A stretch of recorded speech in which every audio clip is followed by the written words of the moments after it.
Hello, hello. Good morning to all of you. Shall we start now? Okay, last time हमने जहाँ छोड़ा था उसके आगे कंटिन्यू करते हैं. प्रीवियस लेक्चर के रिगार्डिंग किसी का कोई डाउट हो तो you can ask me. Have you any? Am I audible? Let me start then.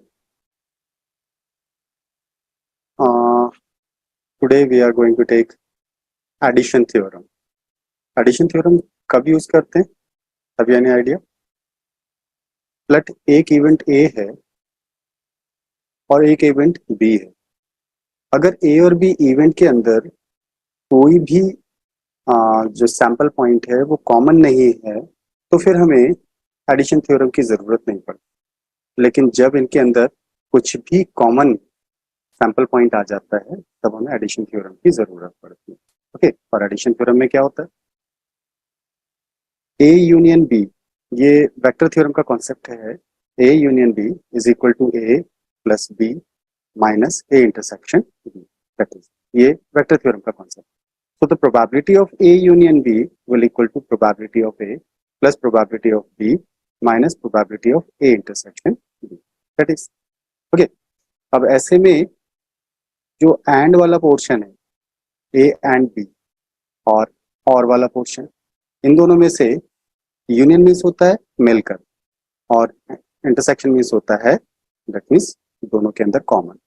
तो दैट मीन्स कॉमन वाला पोर्शन होता है AND और यूनियन वाला पोर्शन होता है और. क्लियर? तो ऐसे में फॉर एग्जांपल इसी के अंदर अगर दो वैल्यूज के अंदर कुछ भी कॉमन नहीं आ रही है, सपोज ए और बी के अंदर कुछ भी कॉमन नहीं, अगर कॉमन नहीं है तो दैट मीन्स इसकी वैल्यू 5 हो जाएगी. और 5 होने का मतलब ये है कि इसकी प्रोबेबिलिटी कितनी हो जाएगी? Probability will be 0. तो दो वैल्यूज के अंदर कुछ भी कॉमन नहीं आ रहा है तो उसकी प्रोबेबिलिटी 0 हो जाएगी. और प्रोबेबिलिटी 0 जब यहाँ प्लेस करेंगे तब A union B will equal to P A plus P B. So that means that would be this. Clear? Is it clear to all of you? दो डिफरेंट इवेंट्स के अंदर अगर कोई भी कॉमन सैंपल स्पेस नहीं है तो that means उसे पाई कहा जाएगा. और तब ए इंटरसेक्शन बी की जो प्रोबेबिलिटी है दैट विल बी 0. और ए इंटरसेक्शन बी अगर 0 होगा तो ए यूनियन बी की प्रोबेबिलिटी ए की प्रोबेबिलिटी और बी की प्रोबेबिलिटी के सम के बराबर हो जाती है. इसलिए इसे हम एडिशन थ्योरम कहते हैं. नाउ इसी के अंदर अगर तीन टर्म्स के यूनियन की बात करें, A union B union C, that means तीन डिफरेंट इवेंट्स हैं और उनके अंदर कोई ना कोई कॉमन सैंपल स्पेस है, तब ऐसे केस में A union B union C का जो प्रोबेबिलिटी है वो ए की प्रोबेबिलिटी, बी की प्रोबेबिलिटी और सी की प्रोबेबिलिटीज का सम, देन दो की कॉमन प्रोबेबिलिटीज, ए और बी की कॉमन प्रोबेबिलिटी, बी और सी की कॉमन प्रोबेबिलिटी, ए और सी की common probability, and plus next इसमें आता है तीनों की कॉमन प्रोबेबिलिटी का समेशन. ये वैल्यूज तो इसमें से माइनस की जाती हैं. दैट मीन्स ए की प्रोबेबिलिटी प्लस बी की प्रोबेबिलिटी प्लस सी की प्रोबेबिलिटी, एंड देन दो की कॉमन प्रोबेबिलिटीज को इसमें से माइनस करेंगे और तीनों की कॉमन प्रोबेबिलिटी को इसमें प्लस कर दिया जाए. ओके, यह छोटा सा कॉन्सेप्ट और आता है और उसे कहते हैं डिमॉर्गन लॉ. और डिमॉर्गन लॉ भी वेक्टर थ्योरम का कॉन्सेप्ट है और उसमें आता है कॉम्प्लीमेंट्री का कॉन्सेप्ट. अगर कॉम्प्लीमेंट्री हमने लास्ट टाइम भी डिस्कस किया था, ए कोई इवेंट है तो ए का कॉम्प्लीमेंट्री वो कितना होता है? That is 1 minus A. That is okay, 1 means sample space, total probability में से ए को माइनस कर लेते हैं. अगर हम प्रोबेबिलिटी के पॉइंट ऑफ व्यू से बात करें तो probability of A dash will equal to 1 minus probability of, that is यहाँ पर अगर दो डिफरेंट इवेंट्स के यूनियन के पूरे का अगर आपको कॉम्प्लीमेंट्री आइडेंटिफाई करना हो तो डिमॉर्गन लॉ के अकॉर्डिंग ए का कॉम्प्लीमेंट्री यूनियन है तो रिवर्स हो जाएगा इंटरसेक्शन बी की प्रोबेबिलिटी. That is okay. तो अब इसको करते कैसे? इस तरह का फॉर्मेट आपको दिया जाएगा जिसको रिवर्स में यूज किया जाए. दैट मीन्स ए की प्रोबेबिलिटी और बी की प्रोबेबिलिटी का इंटरसेक्शन इक्वल टू हो जाएगा ए और बी की कॉमन कॉम्प्लीमेंट्री लेकिन इंटरसेक्शन की जगह यूनियन हो जाए। क्लियर? इसी का रिवर्स भी होता है। अगर ए और बी के इंटरसेक्शन का कॉम्प्लीमेंट्री आइडेंटिफाई करना हो तो फिर ए का कॉम्प्लीमेंट्री एंड बी के कॉम्प्लीमेंट्री का इंटरसेक्शन की जगह यूनियन का। ओके, तो ये हमारा कॉम्प्लीमेंट्री का कॉन्सेप्ट है। नेक्स्ट दैट इज, यहाँ इस कॉन्सेप्ट को अगर हम यूज करते हैं तो हम कैसे लिखेंगे? Probability of A complementary and B complementary intersection will be A and B intersection है तो यूनियन पूरे का कॉम्प्लीमेंट। और इसकी वैल्यू अगर आइडेंटिफाई कर रहे हैं तो दैट मीन्स प्रोबेबिलिटी किसी भी इवेंट की कॉम्प्लीमेंट्री को अगर आइडेंटिफाई करते हैं तो 1 minus probability of the event, तो A union B. Okay, so that would be the probability. Now, second आता complementary probability. Complementary probability में जनरली किसी एक इवेंट और एक दूसरे इवेंट में रिलेशन इस तरह का दिया होता है, you have to find out the probability of A when B has already occurred. The B पहले ही happen हो चुका है, that means B एक ऐसा इवेंट है जो ऑलरेडी अकर कर चुका है, तब उस केस में ए की प्रोबेबिलिटी कितनी हो जाएगी, इसको आइडेंटिफाई करने का कॉन्सेप्ट कंडीशनल प्रोबेबिलिटी होता है। और इसको आइडेंटिफाई करने का कॉन्सेप्ट होता है ए की प्रोबेबिलिटी अगर आइडेंटिफाई करनी है when B has already occurred तो इसे कहा जाता है लाइक दिस, इस फॉर्मेट में इसको रिप्रेजेंट कर। Probability of A when B has already occurred को आइडेंटिफाई करने का तरीका होता है probability of A intersection B divided by probability of, that means which has already occurred, उसकी probability नीचे आएगी और दोनों के intersection की probability ऊपर आती है। ये इसका एक फॉर्मूला हो जाए। Clear? That's the conditional probability. अब मल्टीप्लिकेशन थ्योरम क्या होता है? मल्टीप्लिकेशन थ्योरम जनरली तब यूज करते हैं जब दो डिफरेंट इवेंट्स के अंदर एक भी कॉमन सैंपल पॉइंट नहीं होता है, that means they are disjoint events. अगर ये डिसजॉइंट इवेंट्स हैं तब इस केस में सॉरी मल्टीप्लिकेशन इवेंट नहीं, that is actually independent event होता है। That is this, independent event को पहले डिस्कस कर लेते हैं फिर हम उसे डिस्कस करें। तो इंडिपेंडेंट इवेंट क्या होता है? जब एक इवेंट ए के हैपनिंग का इवेंट बी पर कोई फर्क नहीं पड़ता और इवेंट बी की हैपनिंग का इवेंट ए पर कोई फर्क नहीं पड़ता है, तब इन दोनों को इंडिपेंडेंट इवेंट कहा जाता है। फॉर एग्जाम्पल, अगर हम एक कॉइन को टॉस करते हैं और एक डाइस को रोल करते हैं, ओके, तो टॉस के रिजल्ट का डाइस के रिजल्ट पर कोई फर्क पड़ता है क्या? टॉस को मतलब एक कॉइन को अगर हम टॉस कर रहे हैं तो उसमें हेड या टेल आने का डाइस पर 1 2 3 4 5 6 में से कोई सा भी एक नंबर आने पर क्या ये दोनों एक दूसरे से रिलेटेड हैं? नहीं, तो that means they are known as independent event. Clear? अब जब दो इवेंट्स इंडिपेंडेंट इवेंट्स होते हैं तब ऐसे में इन दोनों की कॉमन प्रोबेबिलिटी को आइडेंटिफाई करने का तरीका होता है दोनों की सेपरेट प्रोबेबिलिटीज का प्रोडक्ट। ओके, तो दैट मींस दो इंडिपेंडेंट इवेंट्स की प्रोबेबिलिटीज कंबाइंड प्रोबेबिलिटी आइडेंटिफाई करने का तरीका होता है दोनों की सेपरेट प्रोबेबिलिटीज का प्रोडक्ट। Is it clear? ये इंडिपेंडेंट इवेंट होता है। एंड नेक्स्ट, ये अभी हमने डिस्कस किया था कि अगर कंडीशनल प्रोबेबिलिटी की बात करें तो कंडीशनल प्रोबेबिलिटी का रिजल्ट होता है दैट इज, अगर ए की प्रोबेबिलिटी आइडेंटिफाई करनी है when B has already occurred, then the probability of A when B has already occurred will be probability of A intersection B divided by probability of B. That is, इसी को cross multiply करके ऐसा लिखा गया। तो that means B से अगर हम इधर मल्टीप्लाई कर देते हैं तो that becomes probability of A when B has already occurred into PB will equal to probability of A intersection B. Clear? इसी रिजल्ट को यहां पर लिखा गया, that is multiplication। चलिए इसका एक एग्जांपल देखते हैं। Find the probability that a card drawn from a pack of cards will be a red or a picture card। या तो रेड कार्ड होगा या पिक्चर कार्ड होगा, तो इसकी प्रोबेबिलिटी आइडेंटिफाई कर ना। तो हमारे पास दो इवेंट हैं, एक इवेंट तो है रेड कार्ड और दूसरा picture card. So that means, what is the question? Probability that a card drawn from a pack of cards will be a red card or a picture card. तो अब red card की probability के according अगर बात करें तो pack के अंदर टोटल 52 कार्ड में से आधे कार्ड्स हमारे रेड कलर के कार्ड्स होते हैं और आधे हमारे ब्लैक कलर के कार्ड्स होते हैं. तो दैट मींस रेड कलर के कितने कार्ड्स हो जाएंगे? 26. So the probability of being the card a red card will be 26 by 52. Clear? That is simplify करेंगे 1/2. अब इधर आते हैं पिक्चर कार्ड. तो पिक्चर कार्ड्स हमारे होते हैं ए पिक्चर कार्ड नहीं, जे यू एंड के, जैक क्वीन एंड किंग. अब पैक के अंदर 4 जैक्स होते हैं, 4 क्वीन एंड 4 किंग. तो दैट मींस टोटल 12 कार्ड्स हैं जो हमारे पिक्चर कार्ड्स होते हैं. क्लियर? तो पिक्चर कार्ड होने की प्रोबेबिलिटी कितनी हो जाएगी? 12 out of 52. Is it clear?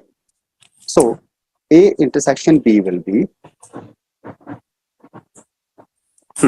A intersection B will be, that is ये आपके पास है, PB की वैल्यू आपके पास है और that is 3/13. So that would be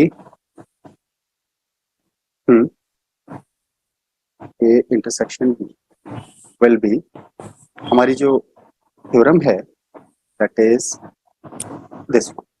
Okay, the intersection B will be PA when B probability of B when A has already occurred, या फिर probability of A when B is already occurred into P.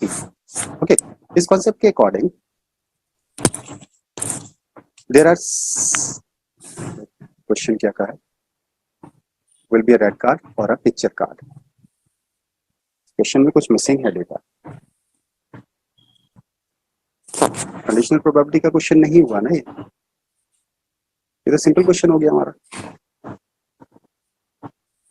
Either this one और this one की condition है ये तो, क्योंकि conditional probability का question इसलिए नहीं हो रहा क्योंकि इसमें ये नहीं कहा गया है कि what is the probability of red when it being a picture card. That would be the probability condition. ठीक है, तो अभी तो हमसे कहा आइदर अ रेड कार्ड और अ पिक्चर कार्ड. तो इसमें आई थिंक शायद इसमें क्वेश्चन में कुछ मिसिंग है.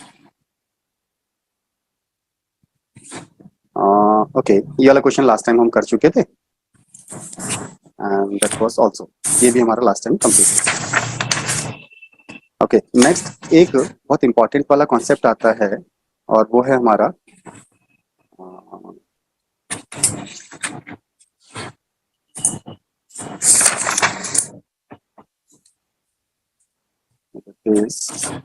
Binomial theorem concept. इसका क्वेश्चन अगर आए you can definitely solve. Binomial theorem का कॉन्सेप्ट कहाँ यूज करते हैं? जब हम दो ही इवेंट्स के बारे में बात कर रहे हैं.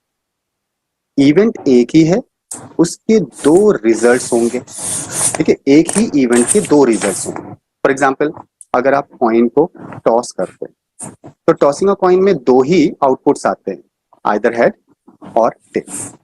ठीक है, तो अब अगर आपसे कहा जाता है हेड आने की कंडीशंस, तो हेड आने की कंडीशन हमारी होती है 1/2. सेकंड हेड नहीं आने की condition that is also 1/2. Clear? तो दैट मींस कोई भी एक स्पेसिफिक कंक्लूजन अगर आपसे पूछा गया है, स्पेसिफिक इवेंट की हैपनिंग के रिगार्डिंग कहा गया है, तो that is the success of the event. और अगर नॉट हैपनिंग के बारे में कहा जाता है तो that is failure of the event. Okay, तो ऐसे में अगर हमसे कहा जाता है कि अगर आपको कॉइन को टॉस करना है, कॉइन को टॉस करना है, लेकिन बाइनोमियल थ्योरम का जो कॉन्सेप्ट है उसमें टॉसिंग अ कॉइन को बार बार रिपीट करना होता है. दैट मींस रिपीटेड इवेंट होता है.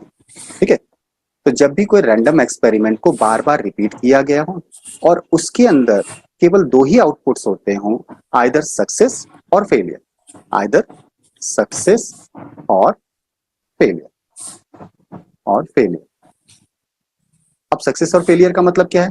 अगर सपोज आप डाइस को थ्रो करते हैं तो डाइस को थ्रो करने पर आपसे कहा जाता है 5 आना, तो 5 आने का मतलब सक्सेस है, और 5 नहीं आना, not 5, that is failure.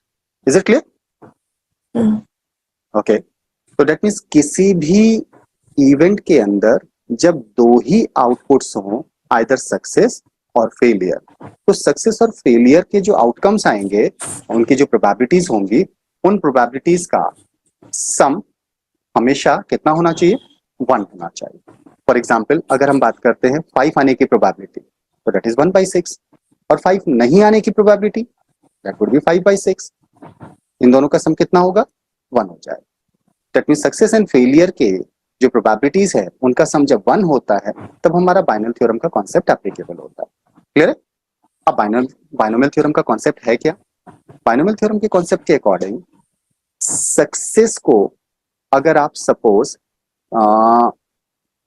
P से डिनोट कर, यहाँ जो इन्होंने फॉर्मेट दिया है उसके अकॉर्डिंग सक्सेस को इन्होंने डिनोट किया है पी से, और फेलियर को इन्होंने डिनोट किया 1 माइनस पी से।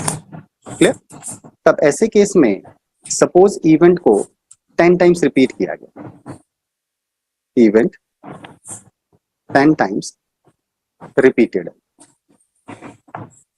जितनी बार रिपीट किया दैट इज एक्चुअली एन, ये हमारे लिए एन हो जाए।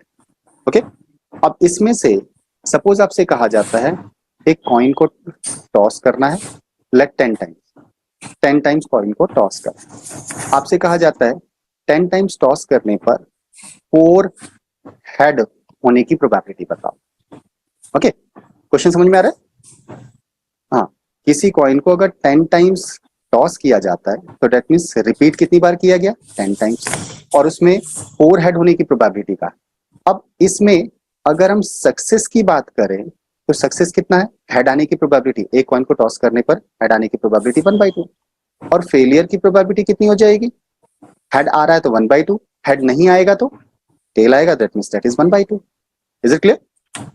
तब ऐसे केस में अगर किसी कॉइन को 10 टाइम्स टॉस किया गया है तो 4 हेड होने की प्रोबेबिलिटी अगर आपसे फाइंड करने के लिए बोलता है तो 10 C4, और हेड होने की प्रोबेबिलिटी 1/2 का एक्सपोनेंट 4, और हेड नहीं होने की प्रोबेबिलिटी 1/2 का exponent 10 minus 4। That would clear? Is it clear? चलिए रिपीट करते हैं, जस्ट अ मिनट। लेट हम बात कर रहे हैं हमें डाइस को रोल करना। ओके, अगर आप डाइस को रोल कर रहे हैं तो डाइस के जो आउटपुट्स हैं वो 1 2 3 4 5 एंड 6 होते हैं। Okay, that's the sample space. अब सैंपल स्पेस के अंदर से आपसे कहा जाता है 5 आने की प्रोबेबिलिटी, दैट मीन्स हमारा जो इवेंट है वी नीड 5, तो 5 आने की प्रोबेबिलिटी कितनी हो जाएगी? 1/6। Is it clear? यस। अब नॉट 5 की प्रोबेबिलिटी कितनी होगी? डेफिनेटली 5/6 हो जाएगा। अगर आपसे कहा जाता है कि डाइस को 4 टाइम रोल किया जाना है, 4 टाइम रोल किया जाना है, क्लियर? अगर आप डाइस को 4 टाइम रोल करते हैं तो 2 5 आने की प्रोबेबिलिटी कितनी है, या 1 5 आने की प्रोबेबिलिटी कितनी है? ओके, अगर ऐसा कुछ भी पूछा जाता है तो हम इवेंट को कितनी बार रिपीट कर रहे हैं? 4 टाइम्स, और इसमें से सपोज वी नीड 2 5, तो दैट मीन्स हमारी रिक्वायरमेंट क्या है? 2 5, तो that means we need 2 success. Okay, so that would be 4C2। ये बात क्लियर हुई? Yes sir. ओके, अब हमसे कहा है 2 टाइम्स 5 आना चाहिए, तो दैट मीन्स 5 होने की प्रोबेबिलिटी कितनी? 1/6, और इसके एक्सपोनेंट में आएगा 4 और 2 का डिफरेंस। सॉरी, जो हमारा इवेंट रिक्वायर्ड है उसका एक्सपोनेंट होगा base number, that is this. Is it clear? Required event है 5 आना चाहिए, 5 आने की प्रोबेबिलिटी 1/2, कितनी बार आना चाहिए? 2 टाइम्स, तो इसका एक्सपोनेंट 2 हो जाएगा। क्लियर? अब नॉट 5 की प्रोबेबिलिटी कितनी है हमारे पास? 5/6। ओके, और इसके एक्सपोनेंट में आएगा 4 और 2 का डिफरेंस, दैट मीन्स 4 माइनस। तो दैट वुड बी, अगर किसी डाइस को 4 टाइम्स रोल किया जाता है तो 2 5 आने की प्रोबेबिलिटी ये हो जाए। Is it clear not? ठीक है, ऐसे ही चलिए एक और एग्जांपल लेते हैं। लेट हमें कॉइन को टॉस करना। ओके, और कितने टाइम टॉस करना है, लेट 10 टाइम्स टॉस करना है, और 10 टाइम्स टॉस करने पर वी रिक्वायर्ड 4 हेड। ओके, हमें 4 हेड चाहिए, तो दैट मीन्स जो सक्सेस होगा वो 4 हेड पर आएगा, और फेलियर कब हो जाएगा, जब आपका टेल आएगा। तो 10 टाइम्स रिपीटिशंस में 4 हेड आपको चाहिए। ओके, तो अब कॉइन को जब हम टेस्ट करते हैं, टॉस करेंगे, तो हेड होने की प्रोबेबिलिटी कितनी होती है, 1/2। Okay, and not head, not head का मतलब एच बार, तो नॉट हेड की प्रोबेबिलिटी कितनी हो जाएगी, 1/2। Is it clear? Not head का मतलब कॉम्प्लीमेंट्री ऑफ हेड हो गया ना। Is it clear not? 10 time किया है तो इसमें 10 से नहीं, जस्ट अभी एक कॉइन के बारे में बात कर रहे हैं, ठीक है। ओके। एक कॉइन को अगर आप टॉस कर रहे हैं, तो एक कॉइन को टॉस करने पर हेड होने की प्रोबेबिलिटी 1/2 होती है, और हेड नहीं होने का मतलब टेल होना, और टेल होने की प्रोबेबिलिटी हो जाएगी 1/2। Is it clear? Yes yes अब आता है 10 टाइम्स रिपीट करना है, तो 10 टाइम्स तो आप प्रोसेस को रिपीट कर रहे हैं। इसमें से कितने हेड चाहिए आपको, 4 हेड चाहिए, ठीक है। तो 10c4 हो जाएगा। क्लियर? यस यही बोल रहे थे। यस हाँ सर। हाँ, तो सक्सेस कब होगा, जब हेड आएगा। हेड होने की प्रोबेबिलिटी 1/2, और कितने हेड्स चाहिए आपको, 4 हेड, तो इसका एक्सपोनेंट हो जाएगा 4। और हेड नहीं होने की प्रोबेबिलिटी क्या है, 1/2। ओके, तो 1/2 के एक्सपोनेंट में कितना आएगा, इन दोनों का डिफरेंस, तो 10 - 4। Is it clear? इसे सिंप्लीफाई करेंगे, that would be the probability of getting 4 head when a coin is tossed 10 times. Is it clear? Yes. ये हमारा बाइनोमियल थ्योरम का कॉन्सेप्ट होता है। अब बाइनोमियल थ्योरम के रिगार्डिंग अगर क्वेश्चन पूछा जाता है, तो आप इस तरह से डायरेक्टली प्रोबेबिलिटी को आइडेंटिफाई कर सकते हैं। अभी कोई डाउट इसमें? Hello, anyone? नो ओके, ना कंडीशनल प्रोबेबिलिटी का कोई क्वेश्चन इसमें गिवन नहीं है।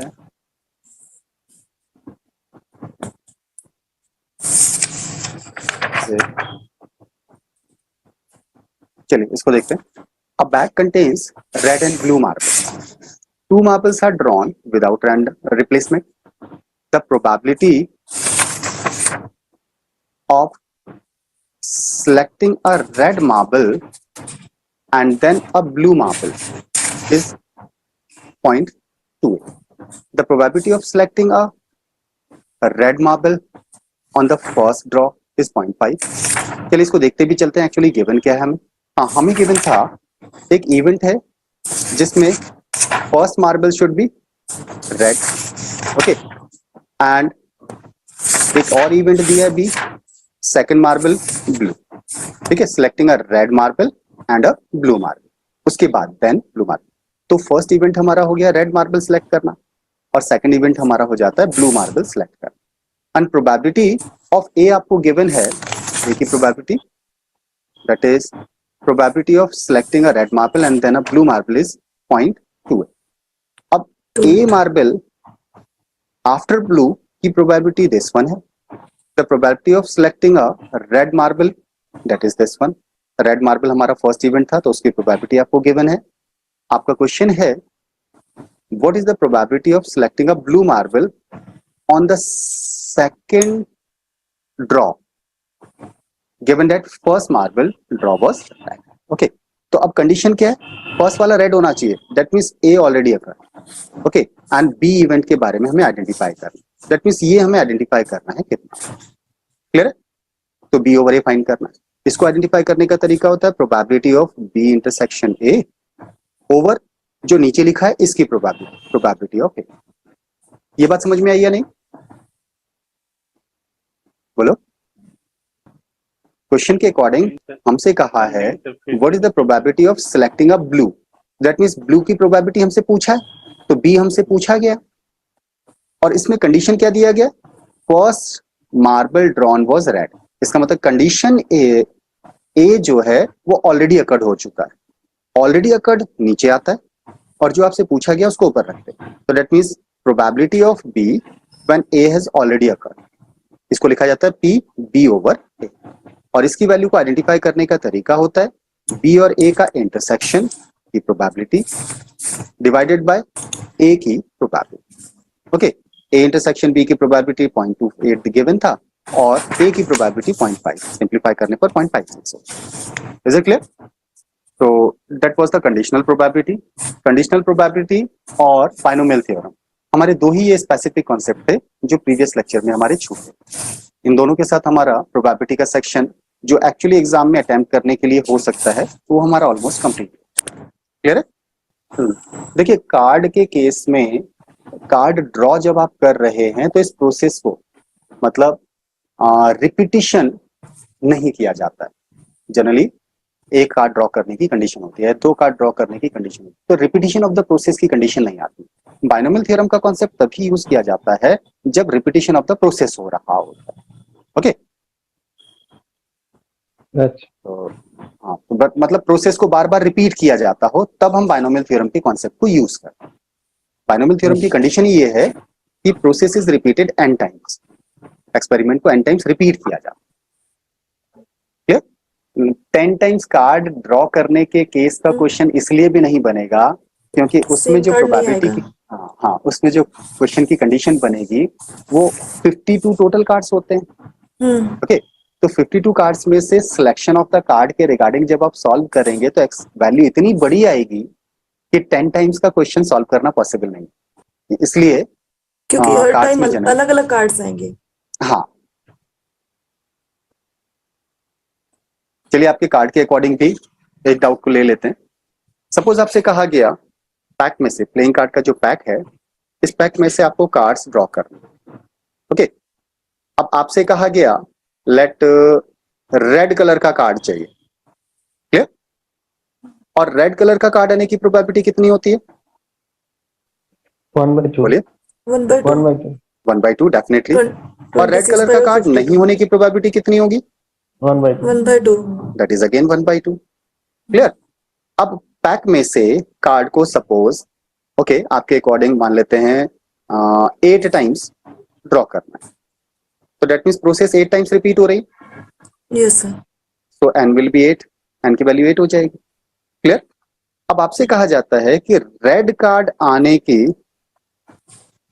4 टाइम्स, या इसको थोड़ा सा चेंज करते हैं, लेट 3 टाइम्स रेड आने की प्रोबेबिलिटी बतानी। ठीक है, 3 टाइम्स रेड होने की प्रोबेबिलिटी आपको बतानी। तो 8 टाइम्स तो आपने प्रोसेस को रिपीट किया है और कितने रेड्स चाहिए? 3 रेड्स चाहिए, 3 तो 8C3 हो जाएगा। Is it clear? अब रेड होने की प्रोबेबिलिटी, क्योंकि आपको रेड चाहिए तो रेड होने की प्रोबेबिलिटी 1/2 है और कितने रेड्स चाहिए? 3 रेड्स चाहिए। 3 क्लियर? और रेड नहीं होने की प्रोबेबिलिटी कितनी होती है? 1/2, क्योंकि रेड नहीं तो ब्लैक होगा और ब्लैक भी 26 होते हैं। सो रेड नहीं होने की प्रोबेबिलिटी भी 1/2 हो जाएगी। ऐसे केस में अगर 3 टाइम्स रेड आ रहा है तो कितनी बार रेड नहीं आएगा? 8 - 3, 5 times. Okay, so that would be the probability of 3 reds in 8 attempts. Is it clear? Hello? Yes sir. Okay. चलिए इसी क्वेश्चन में जो डिफरेंट फोर्स सूट्स होते हैं, that means spade, club, heart, diamond, इसके रिगार्डिंग भी क्वेश्चन बन सकता है। चलिए उसको देखते हैं। प्लेइंग कार्ड्स के रिगार्डिंग ही बात कर रहे हैं हम लोग। अगेन 8 टाइम्स आपको कार्ड ड्रॉ करना है, दैट मीन्स 8 कार्ड्स ड्रॉ करने हैं। और जब 8 टाइम कार्ड ड्रॉ की कंडीशन होगी तो वहां पर एक स्पेसिफिक बाउंडेशन आपको याद रखनी पड़ेगी कि first drawn card should be mixed in the pack. Is it clear?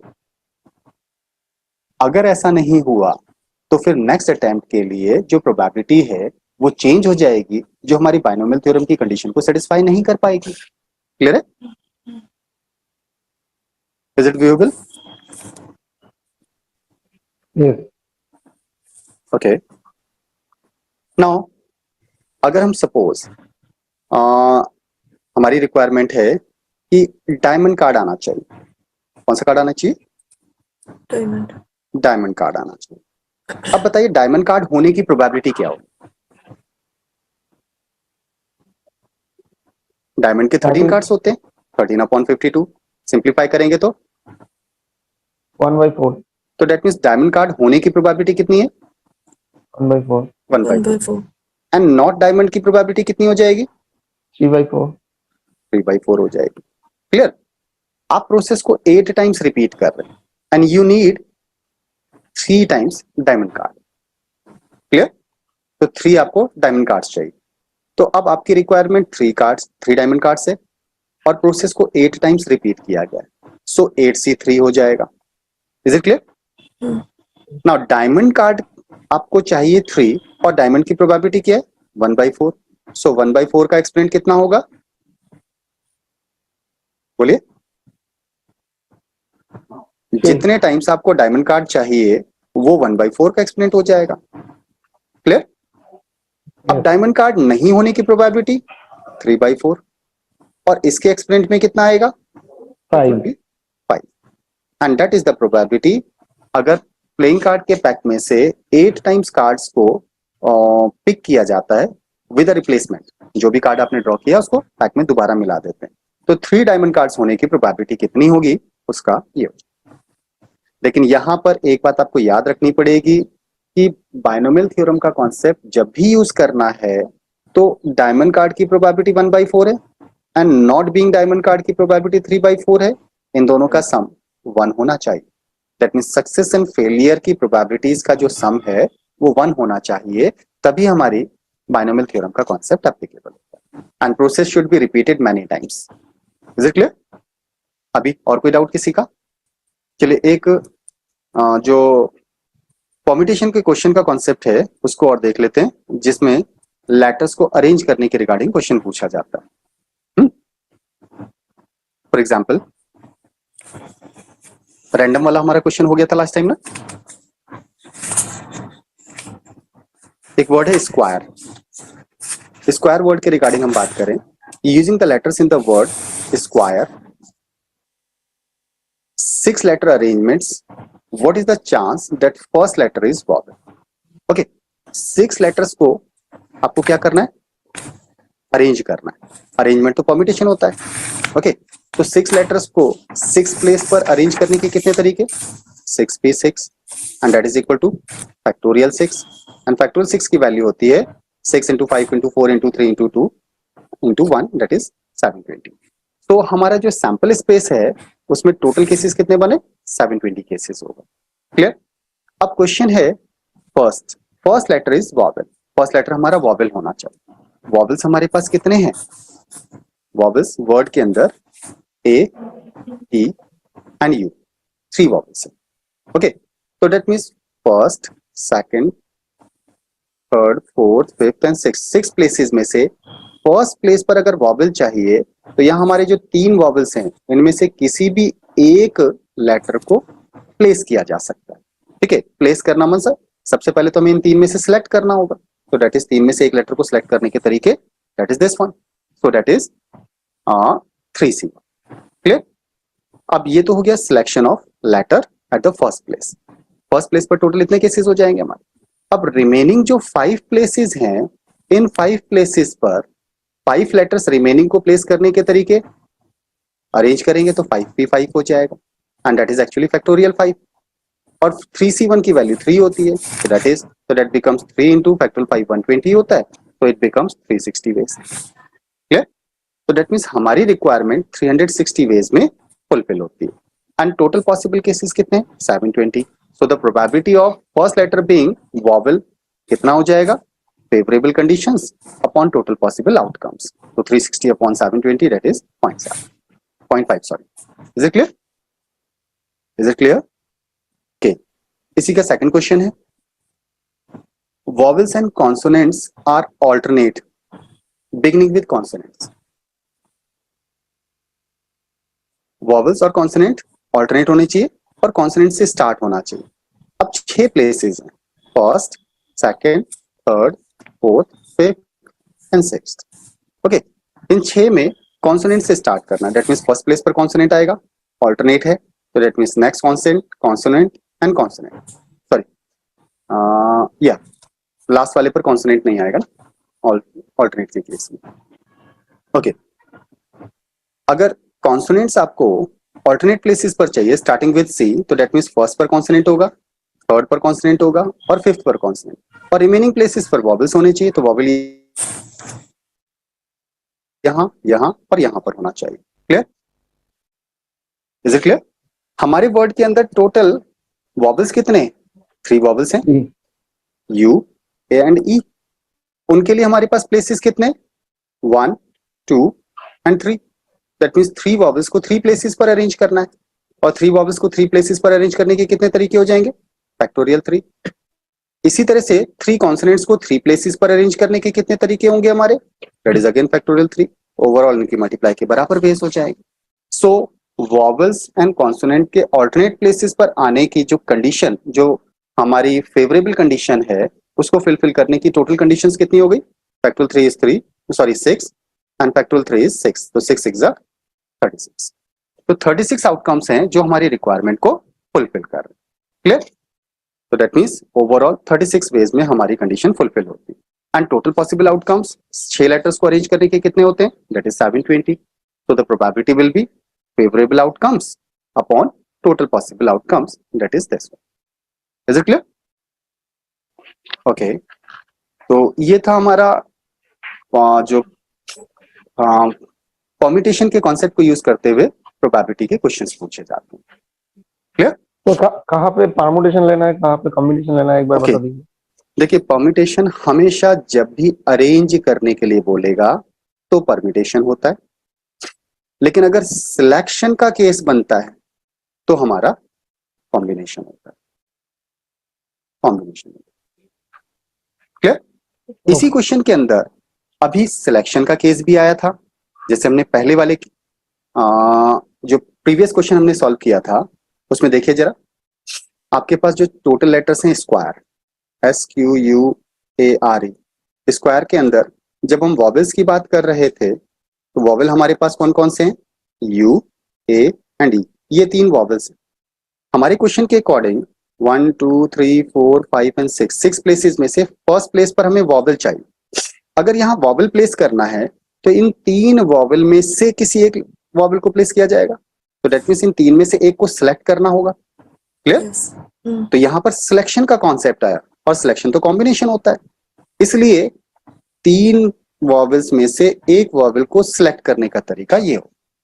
Is it clear? ये बात समझ में? Yes. अब हमने एक ही वॉवेल तो यहाँ पर सिलेक्ट किया है, बाकी के 3 कॉन्सोनेंट्स और 2 वॉवेल्स मिलाकर के 5 लेटर्स को रिमेनिंग 5 प्लेस पर अरेंज करना होगा। ओके, इन्हें अरेंज करना है, तो अरेंज करना होता है परम्यूटेशन, तो 5 लेटर्स को 5 प्लेस पर अरेंज करने का 5p5 बेस, ओवरऑल इनकी मल्टीप्लाई के बराबर बेस हो जाए। सो 3 इंटू फैक्टोरियल 5, दैट्स वाई इसकी वैल्यू हमारी लास्ट क्वेश्चन में इसमें कितना आया था? तो दैट वाज 120 इंटू 360। क्लियर हुआ? तो जब भी अरेंजमेंट का कॉन्सेप्ट आएगा तो परम्यूटेशन होता है, और जब सिलेक्शन होता है तो सिलेक्शन में हम लोग क्या करते हैं? कॉम्बिनेशन को यूज करते हैं। Is it clear? और कोई डाउट है तो बोलिए। ऐसा ही देखने को मिलेगा, जैसे रैंडम वर्ड दिया गया है, आपसे कहा गया if the letters of the word random be arranged at random, what is the chance? Chance means probability. देखिए, परम्यूटेशन एंड कॉम्बिनेशन कहां और कब होता है? जब भी आप अरेंजमेंट करेंगे तो आपका अरेंजमेंट में हमेशा परम्यूटेशन होता है, परम्यूटेशन होता है, लेकिन जब आप सिलेक्शन करेंगे तो आपको कॉम्बिनेशन का कॉन्सेप्ट यूज करना होता है। फॉर एग्जाम्पल, अगर आप प्लेइंग कार्ड के पैक में से एक कार्ड को पिक कर तो that means you are selecting. Is it clear? तब आप सिलेक्ट कर रहे हैं। अब आप सपोज डाइस को रोल कर रहे हैं। ओके, तो डाइस को रोल करने पर टोटल आउटकम्स कौन कौन से आते हैं? 1, 2, 3, 4, 5 एंड 6। डाइस के रिजल्ट्स हमारे ये होते हैं, 1 to 6 हो जाता है। क्लियर? अगर आपसे कहा जाता है कि इसमें से इवन नंबर्स आने की प्रोबेबिलिटी बताओ, तो इवन नंबर्स आपको यहां से क्या करना होगा? सिलेक्ट करना होगा। 2, 4 and 6, that means you are selecting 3। ठीक है, तो दैट मींस अब आप सिलेक्ट कर रहे हो 2, 4 एंड 6, आपने 3 इवन नंबर सिलेक्ट कर लिए। इन 3 में से कोई भी एक, दैट इज ये सिलेक्शन हुआ। तो सिलेक्शन में कॉम्बिनेशन यूज होता है। अपॉन टोटल पॉसिबल आउटकम्स 6 में से कोई सा एक होगा, दैट इज 61 हो जाएगा। So the 61. Probability will be 3/6। ये समझ में आया नहीं? ओके अब परमुटेशन का फॉर्मूला एक बार बता देंगे। ओके देखिए, परम्यूटेशन को हम डिनोट करते हैं total number of object, N से डिनोट किया जाता है। इसमें से कितने ऑब्जेक्ट्स को अरेंज करना है, आर से डिनोट करते हैं, तो दैट इज एनपीआर। और एनपीआर होता है ऊपर वाले नंबर का फैक्टोरियल ऊपर लिखते हैं और नीचे आता है टोटल नंबर ऑफ ऑब्जेक्ट में से number of object to be arrange को माइनस करके इसका फैक्टोरियल कर दो। तो ये एनपीआर का फॉर्मूला होता है परम्यूटेशन का। कॉम्बिनेशन की बात करें तो total number of object N में से आर ऑब्जेक्ट को सिलेक्ट करने का तरीका एनसीआर होता है और इसे factorial N upon factorial R into factorial N minus R से डिनोट कर। कोई इशू नहीं है। Now who have the exam in first meeting, उनके लिए ऑल द बेस्ट। और अगर कोई डाउट है तो they can ask me. First वाला ना, what is the chance that the first letter is a vowel? चलिए इसको देखते हैं, मैं इसको अलग से बताता हूं। आपका जो वर्ड था दैट वाज स्क्वायर, वर्ड है स्क्वायर। स्क्वायर वर्ड में ओवरऑल 6 लेटर्स हैं, तो इन्हें first, second, third, fourth, fifth and sixth place पर आपको अरेंज करना हो। अब अरेंज करने के बाद आपसे प्रोबेबिलिटी पूछा है, तो प्रोबेबिलिटी तो होता है favourable outcomes upon total possible outcomes. जब हम टोटल पॉसिबल आउटकम्स की बात करते हैं तो विदाउट एनी कंडीशन टोटल कितने चांसेस है उसको आइडेंटिफाई करते हैं। तो 6 लेटर्स को, ये जो 6 लेटर्स हैं इन्हें 6 प्लेसेस पर अरेंज करना है, ठीक है। अरेंजमेंट होता है परम्यूटेशन, तो 6 लेटर्स को 6 प्लेसेस पर अरेंज करने के तरीके 6 पे 6 हो जाएगा, that is factorial 6। Clear? Factorial 6 की वैल्यू होती है 720। सो टोटल आउटकम्स तो हमारा हो गया 720। क्लियर? अब बात करते हैं फेवरेबल आउटकम्स की। फेवरेबल आउटकम्स में आपसे कहा था कि फर्स्ट प्लेस पर वॉवेल आना चाहिए। वॉवेल, अगर हम वॉवेल की बात करें तो हमारे पास वॉवेल्स हैं you, A and E. That means in 3 vowels में से किसी एक वॉवेल को इस प्लेस पर प्लेस किया जा सकता है। प्लेस करना है तो सबसे पहले आपको इन 3 में से एक को सिलेक्ट करना होगा। क्लियर? और सिलेक्शन होता है, कॉम्बिनेशन होता है, तो दैट मींस 3 लेटर्स में से एक लेटर को सिलेक्ट करना है, that would be here. Clear? ये समझ में आया?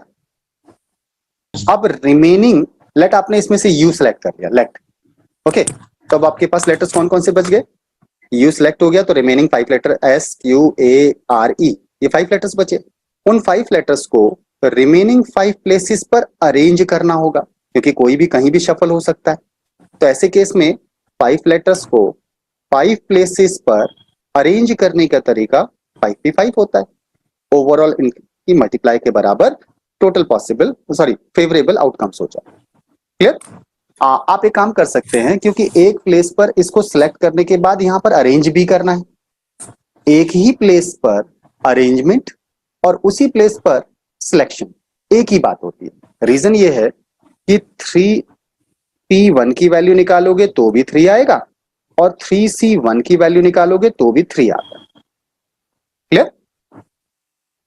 3p1 भी 3 होता है और 3p3 की वैल्यू भी 3 होती है। इसलिए अगर आप यहां परम्यूटेशन के कॉन्सेप्ट को भी यूज करोगे तो भी फर्क नहीं पड़ेगा। ये बात समझ में आई? तो आपके जो फेवरेबल कंडीशन है वो कितनी हो जाती है? 3c1 3 है एंड 5p1 फैक्टोरियल 5 होता है।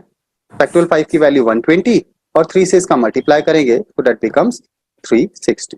सो फेवरेबल आउटकम्स हो जाता है 360। सो the probability will be 0.5। Is it clear? और कोई डाउट किसी का? Yes sir, clear. सर एक कार्ड वाला एक क्वेश्चन है। हाँ बोलिए बोलिए। सेकंड क्वीन, अब सेकंड का मतलब तो 1 by 1 होगा, फिर सिलेक्शन आपका 1 by 1 होना चाहिए। Yes. अगर 1 by 1 सिलेक्शन है तो फिर यहाँ ये बात मैटर करती है कि फर्स्ट कार्ड जो आपने ड्रॉ किया था उसे पैक में मिलाओगे या नहीं मिलाओगे। तो क्वेश्चन में ऐसा कहीं दिया हुआ? नहीं, इतना ऐसा ही क्वेश्चन है। ओके, तो दैट मींस फर्स्ट कार्ड को पैक में नहीं मिलाना है। तो ये वाला क्वेश्चन कंप्लीट करके फिर आपको कार्ड्स के बारे में।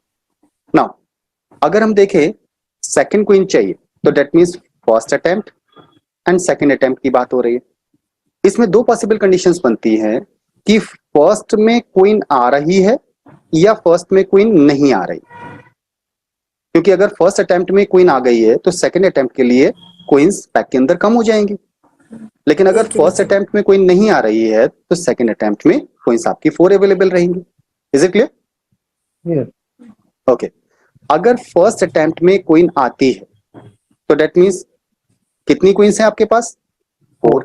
4 4 में से कोई सी एक क्वीन आने की कंडीशन 4C1, ओके, जिसको डायरेक्टली हम 4 लिख सकते हैं। तो दैट मींस 4 में से 4 कार्ड्स हैं जो आपकी रिक्वायरमेंट फुलफिल कर रहे हैं, टोटल आउट ऑफ 52 में से। ये हुआ फर्स्ट अटेम्प्ट की बात। लेकिन फर्स्ट अटेम्प्ट में अगर क्वीन आ गई है तो सेकंड अटेम्प्ट में, बिकॉज आप कार्ड को पैक में रिमिक्स नहीं कर रहे हो, क्वीन कितनी बचेंगी? 3 बचेंगी, 3 ओके। और कार्ड्स कितने अवेलेबल रह जाएंगे? 83. 51। 51. एक कार्ड भी तो कम हो गया, so that would be this one. तो फर्स्ट अटेम्प्ट की प्रोबेबिलिटी, फर्स्ट अटेम्प्ट में अगर क्वीन आ रही है तो इसकी प्रोबेबिलिटी तो ये हो गई। क्लियर? अब दूसरी कंडीशन और भी हो सकता है, मतलब सेकंड कंडीशन क्या है? हो सकता है फर्स्ट अटेम्प्ट में क्वीन ना आ रही हो। अगर फर्स्ट अटेम्प्ट में क्वीन नहीं आ रही है तो दैट मींस 4 क्वीन को छोड़कर पैक के अंदर जो अदर 48 कार्ड्स हैं उनमें से कोई सा एक कार्ड आएगा। Is it clear not? Yes. Okay, तो दैट मींस फर्स्ट अटेम्प्ट में अगर क्वीन नहीं है तो दैट मींस 48 में से कोई सा एक कार्ड होगा आउट ऑफ 52। तो दैट मींस क्वीन नहीं होने की प्रोबेबिलिटी ये हो गई। अब फर्स्ट में अगर क्वीन नहीं आई है तो फिर सेकंड अटेम्प्ट के लिए आपके पास पैक के अंदर 4 क्वींस आर अवेलेबल, लेकिन एक कार्ड कम हो जाएगा, that is this one. 51 second attempt की प्रोबेबिलिटी इतनी हो जाएगी, बिकॉज दिस वन और दिस वन, तो आइदर और में प्लस होता है, तो that should be the probability. Is it clear? Hello, who has asked the question? उन्हें क्लियर हुआ या नहीं? हाँ, Yes, sir. हाँ. ओके, चलिए, आपने एक पूछा कि जो पैक होता है उसकी टोटल डिटेल्स के बारे में बात करें, तो पैक के अंदर टोटल कार्ड्स कितने होते हैं? 52। ये जो 52 कार्ड्स हैं वो 4 तरह के कार्ड्स में डिवाइडेड होते हैं। 4 स्वीट्स होते हैं इनके, diamond, heart, spade and club. ये 4 तरह के कार्ड्स होते हैं। ईच ऑफ टाइप के 13 कार्ड्स होते हैं। 13 इसके, 13 इसके, 13 इसके एंड 13 इसके कार्ड्स होते हैं। डायमंड और हार्ट ये रेड कलर के कार्ड्स होते हैं, जबकि स्पेड और क्लब ब्लैक कलर के कार्ड्स होते हैं। 13 13 26 कार्ड्स आपके रेड कलर के हो गए एंड 26 आपके ब्लैक कलर के कार्ड्स हो गए। और ये जो कार्ड्स हैं ये 2 से लेके 10 तक तो नंबर्स होते हैं, और इसके अलावा aces, jack, queen and king 4 alphabetical cards होते हैं, और ईच ऑफ टाइप के पास ये कार्ड्स होंगे। इस तरह से हमारे पैक के अंदर नंबर वाले कार्ड्स कितने हो गए टोटल? न्यूमेरिकल कार्ड्स जिनको बोलेंगे 2 to 10 9 कार्ड्स हो गए। 2 to 10 Yeah. 9 कार्ड्स, तो 9 9 9 9 दैट मींस 36 कार्ड्स हमारे नंबर वाले कार्ड्स होते हैं। क्लियर? अब Yes, sir. ए जे क्यू के ये अल्फाबेटिकल कार्ड्स हैं। अल्फाबेटिकल कार्ड्स, अल्फाबेट्स, ए जे के क्यू के 4 होते हैं। हाँ 4 4 होते हैं, ठीक है। अल्फाबेटिकल कार्ड्स को ही ऑनर कार्ड्स भी बोलते हैं, इनको ऑनर कार्ड्स भी कहा जाता है। तो 4 4 4 4 दैट मींस 16 कार्ड्स हो जाएंगे। Is it clear? Yes, अब sir. ऑनर कार्ड्स के बाद एक और टर्म आता है that is face card. Face card, जो अल्फाबेटिकल कार्ड्स हैं इनमें से ए के ऊपर फेस नहीं बना होता है, बाकी जैक, क्वीन एंड किंग के ऊपर फेस बना होता है। That means each of sweets में 3 कार्ड्स हैं जिनके ऊपर फेस बना होता है, तो 3 3 3 एंड 3, तो that means 12 cards are face cards. तो फेस कार्ड्स होते हैं jack, queen and king, these are the face cards. Clear? अब नंबर वाले कार्ड्स जो हमने 36 लिए, इन 36 में से आधे रेड और आधे ब्लैक होंगे, तो दैट मींस 18 रेड हो जाएंगे और 18 ब्लैक हो जाएंगे। ऐसे 16 जो ऑनर कार्ड्स हैं इनमें से आधे रेड और आधे ब्लैक होंगे, तो that means 8 red and 8 black. And similarly face cards में आधे रेड और आधे ब्लैक, तो 6 रेड एंड 6 ब्लैक होता है। Is it clear? Yes, that's the overall view of the playing cards. 26 होंगे, क्योंकि स्पेड और क्लब 13 13 26 कार्ड्स हमारे ब्लैक होंगे। क्लियर? Anything else? इसी को एक बार और बता दीजिए ना सर, बस 2 मिनट। ओके, देखिए ओवरऑल 4 स्वीट्स के कार्ड्स होते हैं, diamond card, red card, sorry just a minute, okay हाँ, 4 स्वीट्स के कार्ड्स में डायमंड कार्ड, हार्ट, ये दोनों रेड कलर के कार्ड्स होते हैं, स्पेड एंड क्लब ये दोनों ब्लैक कलर के कार्ड्स होते हैं। 13 कार्ड्स ईच ऑफ स्वीट्स के होते हैं हमारे, तो दैट मीन्स ओवरऑल 52 कार्ड्स हो गए पैक के अंदर, जिसमें से 13 + 13 26 रेड कलर के कार्ड्स होंगे और 13 + 13 26 ब्लैक कलर के कार्ड्स होते हैं। और ये सारे के सारे कार्ड्स 2 से 10 तक नंबर्स और इसके अलावा ए एसिस, जे जैक, क्यू क्वीन एंड के किंग्स ये कार्ड्स होते हैं, तो ओवरऑल 13 कार्ड्स हो जाते हैं। तो 2 से 10 तक के जो नंबर्स हैं दैट मीन्स ये 9 कार्ड्स हुए, तो 9 each of type means 36 cards हमारे न्यूमेरिकल कार्ड्स हो जाएंगे। और अल्फाबेटिकल कार्ड्स की बात करें तो 4 alphabetical cards of each sweets that means 16 हमारे अल्फाबेटिकल कार्ड्स हो जाते हैं।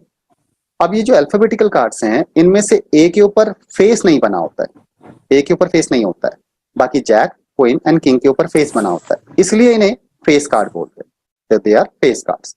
तो face card 3 each of sweets के अकॉर्डिंग 12 हमारे फेस कार्ड्स हो जाते हैं। और जो भी आपने टोटल डेटा लिखा है उसमें आधे ब्लैक और आधे आपके रेड्स होते हैं। Is it clear now? Yes sir. और किसी का कोई डाउट हो तो बोलिए, बोलिए किसी और का कोई डाउट हो तो। एनीवन? किसी का नहीं? Can we wind up the class now? Hello, yes sir. तो वाइंड अप करें क्लास फिर? Okay. Okay, thank you class.